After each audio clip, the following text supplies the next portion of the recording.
அப்பா பள்ளிக்கூடத்துக்கு கிளம்பிட்டேன்ப்பா. வாமா அறிவாளைக்கு. சாப்பிட்டியாமா? சாப்பிட்டேன்ப்பா. என்னம்மா நேற்று வீட்டு ஏதோ கிளாஸ் சொன்னியம்மா, அதுக்கு எவ்வளோ பணம் கட்டணும்? அது நீட் கிளாஸ்ப்பா, அதுக்கு பணம் ஒன்றும் கட்ட வேண்டாம். அந்த எல்லா அரசு பள்ளிகளுக்கும் இலவசமா நீட் கிளாஸ் சொல்லி கொடுக்குறாங்கப்பா. அப்படியாம்மா? அப்ப நம்மள மாதிரி ஏழை பிள்ளைகளுக்கும் இது படிக்கலாமாம்மா? ஆமாப்பா. இது எதற்கான தேர்வுமா? எனக்கு டாக்டர் ஆகணும் கனவுப்பா, அதற்கான தேர்வு எழுத இது படிக்கணும்ப்பா. அப்படியாமா? அப்பா டாக்டர் ஆக நிறைய செலவாகும்ப்பா. எவ்வளவு செலவானாலும் பிரச்சனை இல்லை, நான் உன்னை படிக்க வைக்கிறேன், நீ நல்லா படி.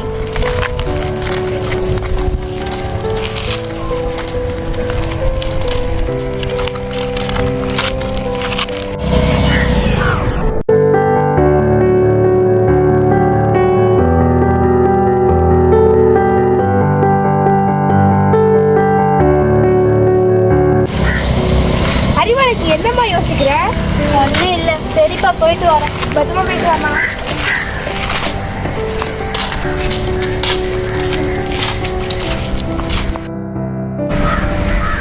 ஐயா, நீங்க தான் அறிவாளத்தியோட அப்பாவா? ஆமா, நான் தான்.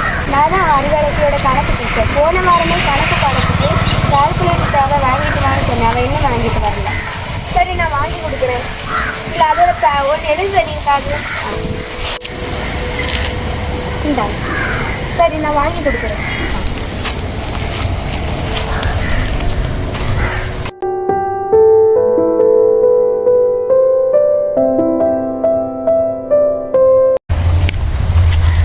பாய்டி.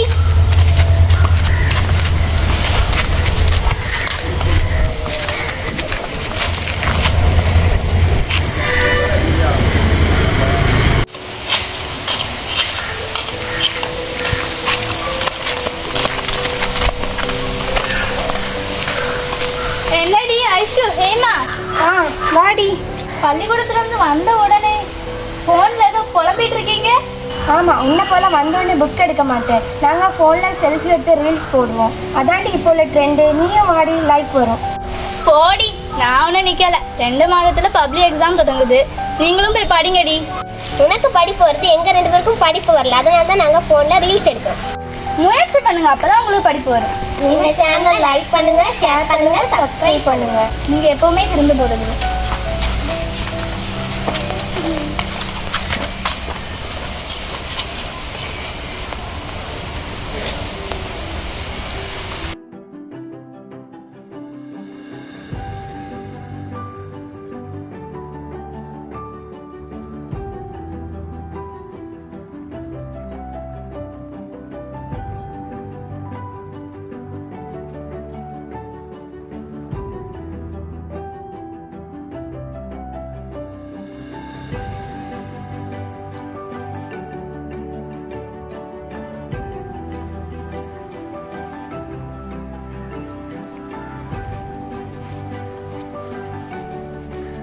என்னம்மா அறிவாளைக்கு புக்கை போட்டு புரட்டிட்டு இருக்க?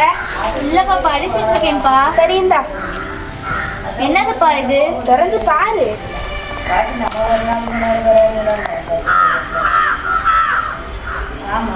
ஏன்ப்பா இதெல்லாம் வாங்கிட்டு வர? ஊர் சுத்திட்டு இருக்க கடற்கரை ஆண்டி பையனுக்கே வாங்கி கொடுக்காம உனக்கு நான் வாங்கி தர மாட்டேனா?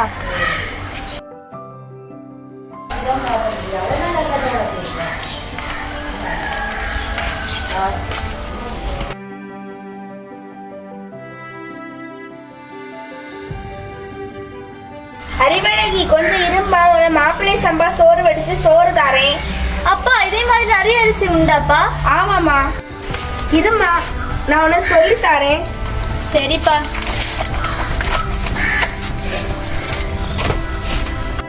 மாப்பிள்ளை சம்பா அரிசி வந்து உடலுக்கு வலிமை தரும். மூங்கில் அரிசி வந்து முட்டு வலி, முழங்கால் வலி எல்லாம் சரியாகும். இன்னும் நிறைய இருக்காப்பா? ஆமாமா. கரும்பு கவனி அரிசி புற்றுநோய் வராமல் தடுக்கும். இலும்பை சம்பா அரிசி பக்கவாதம், கால்வலி சரியாகும். தங்க சம்பா அரிசி பல் இதயம் வலுவாகும். கார் அரிசி தோல் நோயை குணமாகும். குடைவாழை அரிசி உடல் சுத்தமாகும். கீரை சம்பா அரிசி அழகு தரும். கரும்புனை சம்பா அரிசி கொடிய நோய்களை குணமாக்கும்.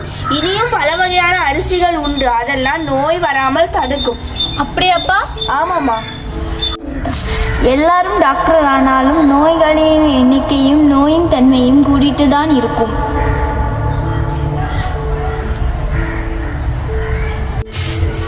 இதற்கெல்லாம் காரணம் நம்ம உணவு பழக்க வழக்கம்தான். உணவு பழக்கத்தை மாற்றணும்.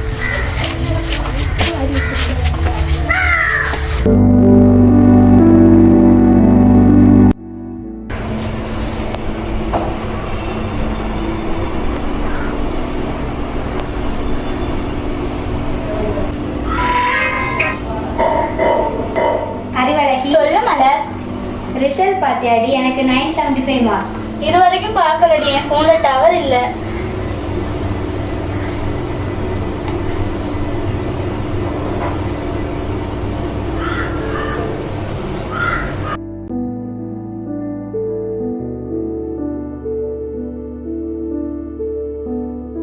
அறிவழகி, என்னாச்சு?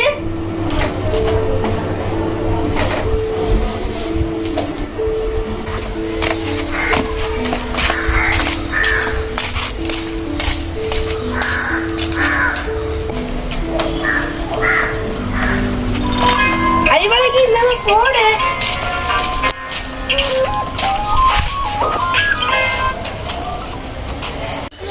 சொல்லு மலர்.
மாநிலத்தில் முதல் மதிப்பெண் வாங்கியிருக்கீங்க. நீங்கள் என்ன சொல்ல விரும்புகிறீங்க? நான் மார்க் வாங்கினதுக்கு முதல் காரணம் எங்கள் அப்பா, என்னோட டீச்சர். அவங்க கொடுத்த ஊக்கம்தான். இதுக்கு நீங்கள் என்ன சொல்ல விரும்புகிறீங்க? ஒரு ஆசிரியரா நான் அவளுக்கு கொடுத்த பயிற்சியெல்லாம் நான் கொடுத்தேன். அவள் தான் எஃபர்ட்டை போட்டு இந்த நிலைமைக்கு வந்திருக்கா. உங்களுக்கு இனி என்ன ஆகிறதுக்கு ஆசை? என் ஆசை கனவெல்லாம் டாக்டர் ஆகணும் தான். எங்கள் அப்பா விவசாயத்தை பார்த்துருக்க மாதிரி நானும் விவசாயத்தை ஆராய்ச்சி செய்யணும்னு நினைக்கிறேன். விவசாயத்தை ஆராய்ச்சி பண்ண போறீங்களா? ஆமாம், ஒவ்வொரு விவசாயம் சேற்றில் கால் வைப்பதால் தான் நாம் சோற்றில் கை வைக்க முடியும். டாக்டர் ஆனால் நோயை கண்டுபிடிச்சு தீர்த்து வைக்கலாம். ஆனால் பாரம்பரிய உணவுக்கு மாறினால் நோயிலிருந்து நம்மளை பாதுகாத்து கொள்ளலாம். அதனால் தான் நான் விவசாயியாக போகிறேன். உங்கள் மகள் சொன்னதை பற்றி என்ன சொல்ல விரும்புகிறீங்க? எனக்கு விவசாயத்தை பற்றி எப்போ பயிரிடணும், எப்போ மழை வரும், எப்போ அறுவடை செய்யணும் அப்படிங்கிறது மட்டும்தான் தெரியும். ஆனால் என் மகளுக்கு விவசாயத்தை பற்றி இவ்வளோ தெரிஞ்சிருக்குன்னு நினச்சா எனக்கு ரொம்ப பெருமையாக இருக்குது. அறிவழகி, இன்றைய மாணவர்களுக்கு என்ன சொல்ல விரும்புகிறீங்க? இப்போ நிறைய மாணவர்கள் ஷார்ட்ஸ் ரீல்ஸ்னு படிப்பில் கவனம் செலுத்துவதே இல்லை. மாணவர்களே, விடாமுயற்சி படிங்கள், வெற்றி அடையலாம். இளைஞர்களை கொண்டு வாருங்கள், இந்தியாவை மீட்பு எடுப்போம் என்று சொன்னார்கள். நான் சொல்கிறேன், விவசாயத்தை கொண்டு வாருங்கள், அழிந்து போன பாரம்பரிய உணவுகளை மீட்டெடுப்போம், நோயின்றி வாழ்வோம்.